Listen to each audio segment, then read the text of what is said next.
Conversa hoje com o Francisco Almeida, que está nos estúdios da RTP no Porto, e António Filipe, que está aqui comigo em Lisboa. Muito boa noite aos dois. Obrigada por terem vindo.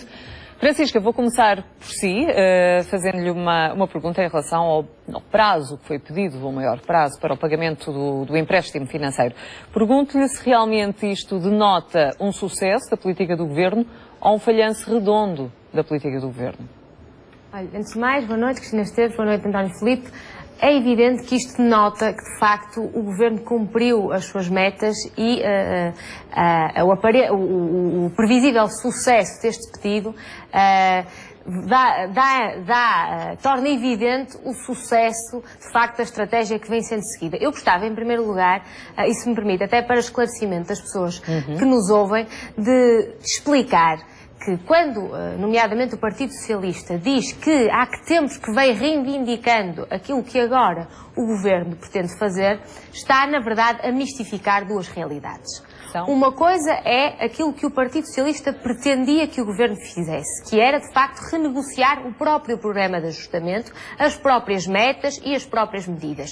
E essas o Governo nunca pôs em causa e mantém-se na íntegra. O programa de ajustamento vai terminar no prazo que foi acordado. Aquilo que o Partido Socialista queria era a Troika cá mais tempo e pedir, naturalmente, mais dinheiro, porque enquanto a Troika cá estivesse, naturalmente não poderíamos financiar e não teríamos a possibilidade de ter acesso aos mercados. A realidade que está hoje em cima da mesa não é nada mais do que estender a maturidade dos empréstimos, permitindo-nos pagar mais tarde. O plano de ajustamento mantém-se na íntegra. Francisco Almeida, mas não foi o próprio Governo... mantém-se na íntegra. Sim, mas não foi o próprio Governo e os partidos que apoiam este Executivo que diziam que não era necessária qualquer renegociação ou qualquer prazo maior para o pagamento do empréstimo. O que é que mudou?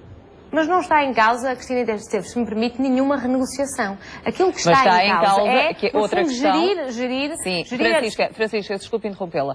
Eu perguntei-lhe, aquilo que eu lhe perguntei em concreto foi que era este Governo, se este Governo não abdicou desde o início de uma possível renegociação ou de uma alteração, um aumento do prazo para o pagamento do empréstimo. Portanto, duas realidades. Aquilo que este Governo, desde o início, disse que não faria, era, uma vez contraído o empréstimo, de imediato renegociá-lo, quase como quem pede um empréstimo de uma casa, sem pagar a primeira prestação, logo dizer que, enfim, quer renegociar as seguintes. E aquilo que aqui se passa é que o Governo cumpriu todas as metas a que se tinha comprometido e só porque cumpriu, só porque foi capaz de ganhar esse capital de confiança e esse capital de credibilidade é que conseguiu garantir agora um prazo maior para proceder a esse pagamento. Quando é que haverá resposta concreta?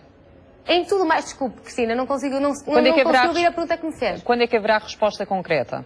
Ora bem, tanto quanto sabemos, ainda se está a estudar, no fundo, essa possibilidade e as condições dessa possibilidade. Portanto, eu não posso avançar com essa resposta, infelizmente. Já vou falar novamente consigo, António Filipe. Qual é a sua interpretação em relação a este pedido que foi feito por parte do Ministro das Finanças português? Ora bem, boa noite. A primeira observação é que o discurso do Governo cá avança. Porque nós temos ouvido o Primeiro-Ministro, desde há muitos meses, com aquelas palavras mágicas, nem mais tempo, nem mais dinheiro. Nem mais tempo, nem mais dinheiro. E tem repetido isto até a exaustão, até ontem. Não é? Bem, o mais dinheiro, a semana passada já houve a notícia de que o empréstimo ia ser aditivado, que ia haver mais dinheiro do que os 78 mil milhões inicialmente previstos, mas hoje, é claro, o Governo foi para Bruxelas pedir mais tempo. Ora bem, e pediu porquê? Porque obviamente não tem condições para pagar. Porque obviamente se o Governo tivesse condições para pagar as condições impostas pelo empréstimo da Troika, não pedia mais tempo. E, portanto, pede mais tempo porque já percebeu aquilo que há muitos meses se tem vindo a dizer. Que aquelas condições de empréstimo que foram concedidas, entre aspas, pela Troika, nas condições de recessão da economia portuguesa não era pagável. Bom, isso é claro, porque se o Governo, obviamente, tivesse condições para pagar, mantinha a palavra de ordem do Primeiro-Ministro, nem mais tempo, nem mais dinheiro. Sim, portanto, agora pede mais tempo. Pede mais tempo. Mas não vale mais tarde do que nunca? Não, isto não acaba por ser de algum modo positivo? Não, o problema é que isto é um paliativo. É um paliativo, porque o Governo agora vai pedir mais tempo, mas com estas condições, depois deste mais tempo, seguramente que provavelmente voltará a pedir mais tempo. Mas disse, bom, e isto vai ser aceito? Seguramente que vai. E seguramente vai ser aceito, porque, como é óbvio, os ditos credores internacionais, e a começar pela Troika, não se podem arriscar, pelas consequências que isso traria para a própria economia da zona euro, não se pode arriscar a que Portugal não cumpra. E, portanto, obviamente, eles vão, enfim, Ou seja, dizer não que vão significa ter... que tenhamos sido O que até agora um bom significa? aluno? Não, ora bem, ainda por cima esse é outro aspecto do governo. Provavelmente o governo irá dizer, e já hoje começou a dizer, bem, nós podemos fazer isto porque temos cumprido tudo, porque somos os bons alunos e porque estamos muito bem vistos. Bem, mas então se é assim, então ele vinha a austeridade, não é? Ou seja, se o governo cumpriu tudo, e se cumpriu tudo de tal maneira que os tais credores vão aliviar a pressão sobre Portugal, bem, então nesse caso também podem aliviar a pressão sobre os portugueses. E nesse caso devolvam os subsídios de férias e de Natal com que os portugueses perderam com os orçamentos de 2012 e Mas 2013. se o Estado não conseguia pagar, portanto, se este aquilo que está em pedido causa, para aumentar o aquilo que está prazo em causa pelas é que, dificuldades... à medida que o tempo passa, vai ficando claro as consequências de tudo isto. Ou seja, que as condições que foram impostas pela Troika e que foram aceitas por quem as aceitou são incumpríveis, porque estão a conduzir Portugal a uma situação de recessão da nossa economia, que faz que, obviamente, que se nós não produzimos, nós não produzimos riqueza para pagar os juros gravíssimos que foram impostos ao país. E, portanto, isto começa a ficar cada vez mais claro, por muito que o Governo procure encontrar formas de camuflar a realidade da economia portuguesa. Mas isso, de facto, começa a ficar cada vez mais indisfarçável. Vamos ouvir a Francisca.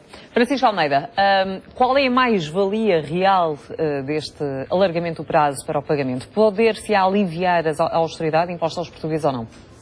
Ora bem, eu creio que, desde logo, há uma mais-valia evidente e que foi desde logo apresentada pelo próprio Ministro das Finanças, que é a capacidade que teremos de gerir a dívida pública num cenário pós-Troika. Isto é, nós teríamos que ter momentos, picos de pagamentos, de refinanciamentos e que seriam picos importantes e muito exigentes para Portugal, que seriam em 2014, 2015 e 2016, e podermos de alguma forma tentar aliviar e distender estes picos de refinanciamento. Isso é importante. E por outro lado, tentarmos de facto ter condições de pagamento mais suaves. E isso é importante para Portugal, mas há sobretudo um sinal importante que, a ser aceito, como tudo indica, que será este pedido, há um sinal que transmitimos para o exterior, que é, de facto, o capital de confiança que os nossos credores têm em nós. O capital de confiança conseguimos ganhar nos mercados. E a circunstância de anteciparmos de setembro para, ao que tudo indica, para amanhã, a reentrada de Portugal nos mercados, é o sinal disso mesmo. E se confirmarem-se os dados preliminares que o Ministro das Finanças apresentou hoje, se amanhã de facto o boletim da DGO demonstrar que cumprimos a meta do déficit, é mais um sinal positivo, que apesar da oposição tentar mascarar como sinais negativos e ver o negativismo, mesmo quando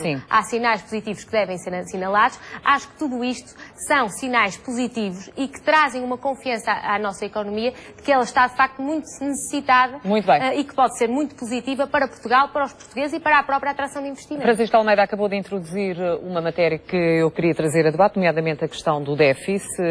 Realmente, Vítor Gaspar diz que os resultados preliminares apontam para 8.300 milhões de euros, cerca de 700 milhões de euros abaixo do limite quantitativo, que era imposto pela Troika, portanto ficará eventualmente abaixo dos 5%.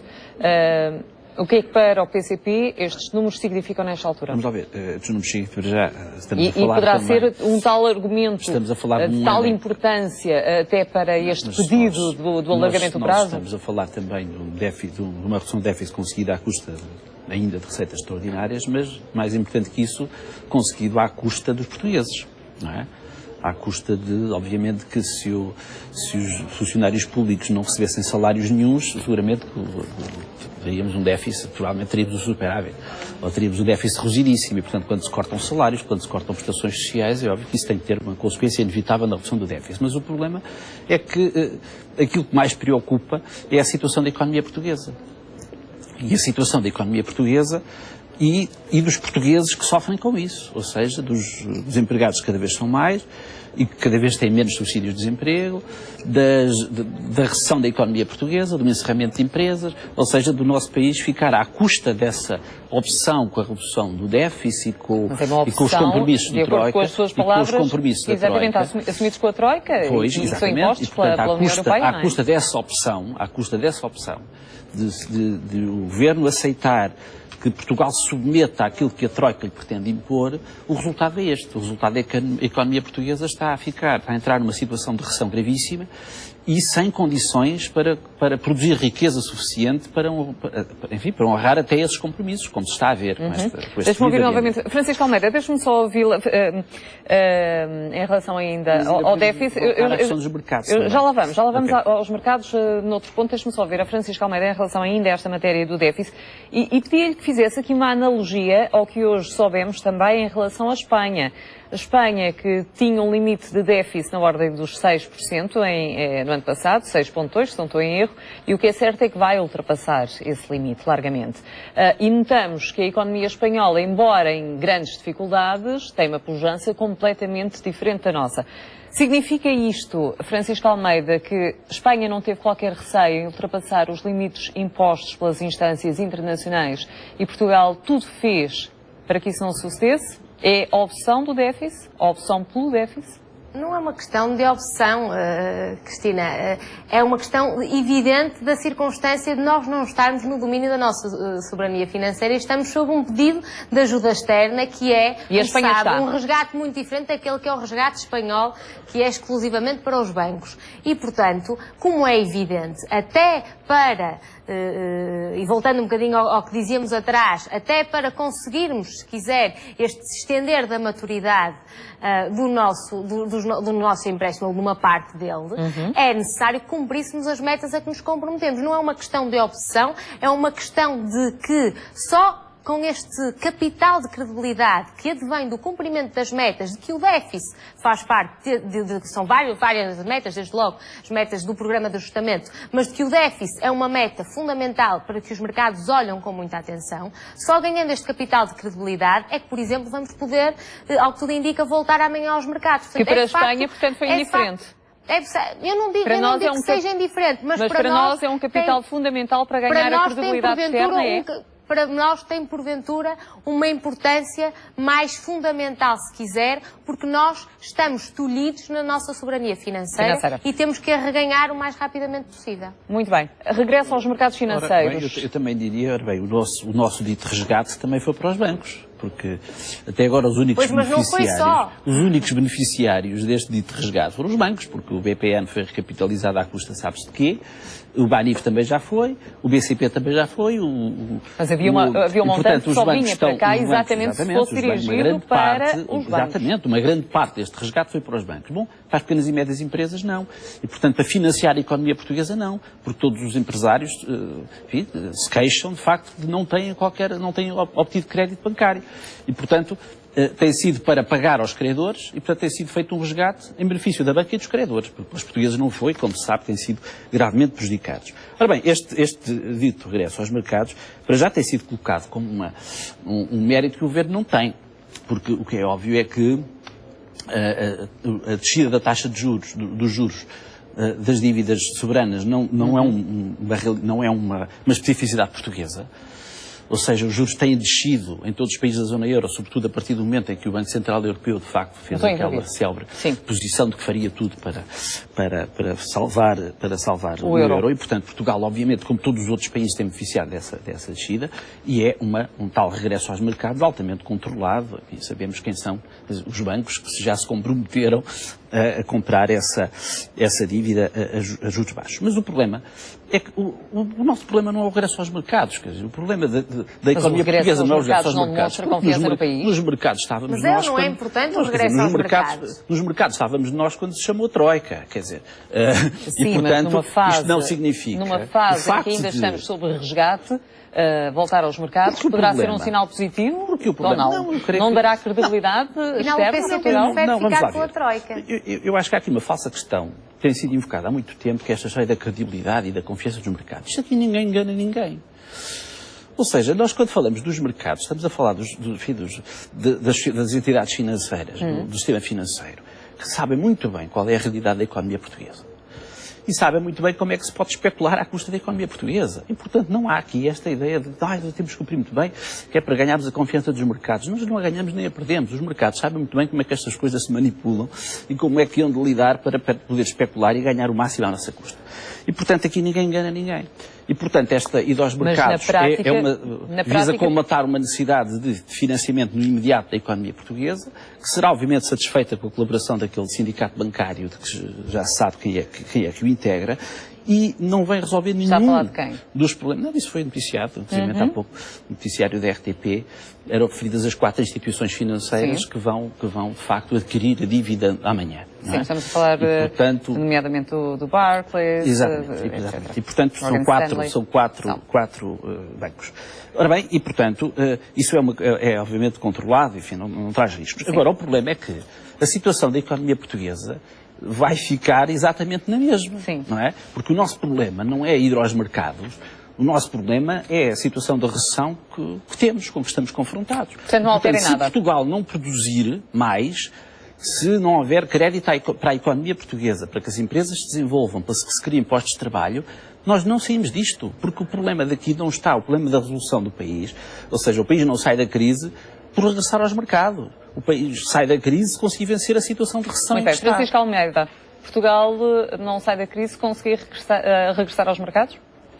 Estamos aqui a discutir coisas distintas. É evidente que é muito, mas muito importante. Eu espanta-me que o PCP, que tanto reclama da presença contra a presença da Troika em Portugal, como se de facto fosse a Troika que tivesse vindo pedir para emprestar dinheiro a Portugal, quando foi justamente o contrário, agora que tenta poucar este sucesso que é de facto a capacidade que tudo indica que teremos de fazer um sucesso, um regresso com sucesso. Desculpe interrompê-la, só que as pessoas consigam realmente perceber aquilo que está em causa. O sucesso será total, realmente, se os mercados absorverem este montante que cada um dos bancos vai colocar no mercado, porque o Governo, o Estado, tem garantido os 2 mil milhões de euros, nem que seja por força dos bancos ficarem com esse dinheiro. É assim. Certo. O que significa que se os mercados não captarem essas obrigações, esse dinheiro, quem fica com esse menino nas mãos, entre aspas, são os bancos. São os bancos, portanto, tudo depende também da quantidade que o mercado conseguir absorver daquilo que é posto nesse mesmo mercado. Mas é sempre pago a posteriori, não é? Pelo Estado. Diga, Francisca. Mas a verdade é que a ser bem sucedido esse regresso que é antecipado, é um muito bom sinal contra aquilo que o próprio PCP se tem manifestado, que é a circunstância de termos restringida a nossa soberania financeira. Portanto, eu espanta-me muito que o PCP tente de alguma forma apoucar um evento, no fundo, que vai acontecer e que é para Portugal da maior importância. É evidente. Está confiante no sucesso desta operação? Cristina Esteves, estou confiante, mas deixe-me terminar muito rapidamente para dizer que é evidente que isto não resolve todos os problemas da nossa economia. E, de facto, Portugal tem feito um esforço muito grande e não teremos tempo para aprofundar em tudo o que diz respeito às reformas estruturais e à própria reforma do Estado, que fará aqui toda a diferença, na qual o PCP, de resto, não quer participar, no sentido de facto, de construirmos uma economia que seja sustentável, que tenha pernas para andar e pernas para crescer e espaço para crescer e para fazer crescer as nossas empresas. Muito bem, agora, a circunstância de podermos financiar-nos nos mercados de forma livre, sem as restrições e sem a circunstância de o fazermos apenas junto ao empréstimo que contraímos com a Troika, é da maior importância. Muito bem, só para terminar, Francisca, como é que interpreta a decisão hoje da Fitch de condicionar o Estado de Portugal em lixo ou menos, de acordo com a decisão que for tomada pelo Constitucional? Ora bem, pois era justamente isso que dizia. Tudo aquilo que pude ler da nota que foi emitida quando da apresentação do rating é que o rating está condicionado à decisão do Tribunal Constitucional. É uma pressão, pode ser interpretado como uma pressão internacional sobre órgãos nacionais. Ora bem, eu não interpretaria como uma pressão. Eu acho que há, de facto, um fator de incerteza e que é natural que os mercados encarem como um fator de incerteza. Muito bem, vamos... Tudo dependerá que, se acontecer uma declaração de inconstitucionalidade por parte do Tribunal Vamos descer Constitucional, ainda mais o que é do que que o isto. Governo, as medidas de É o tal plano B. contrapeso que o Governo Qual é o terá para tal apresentar. plano B? Só para terminar, António Não, isto Filipe, muito rapidamente. vamos lá ver, é muito revelador. A tal confiança nos mercados é isto. É fixe de continuar, apesar de Portugal começar aos mercados, tudo isso, é fixe de continuar a considerar lixo. Mas eu queria lembrar que nós nunca deixámos de ir aos mercados, ou seja, emissões de dívida, embora menor dimensão, continua sempre a ser necessário fazer para resolver problemas de liquidez. Exatamente, no muito curto prazo. E, portanto, não há aqui propriamente uma novidade por aí além, não é? Nos termos em que se vai recorrer. Mas eu insisto, o problema da economia portuguesa não está a ir ou não ir aos mercados. Está, de facto, em podermos criar condições para que Portugal tenha a produtividade necessária, a criação de riqueza necessária para poder tirar o país da crise. Não é com mais ou menos mercados que se Chegamos assim ao resolve. fim do nosso tempo. Muito obrigada aos dois por terem estado neste vice-versa. Obrigada, boa noite.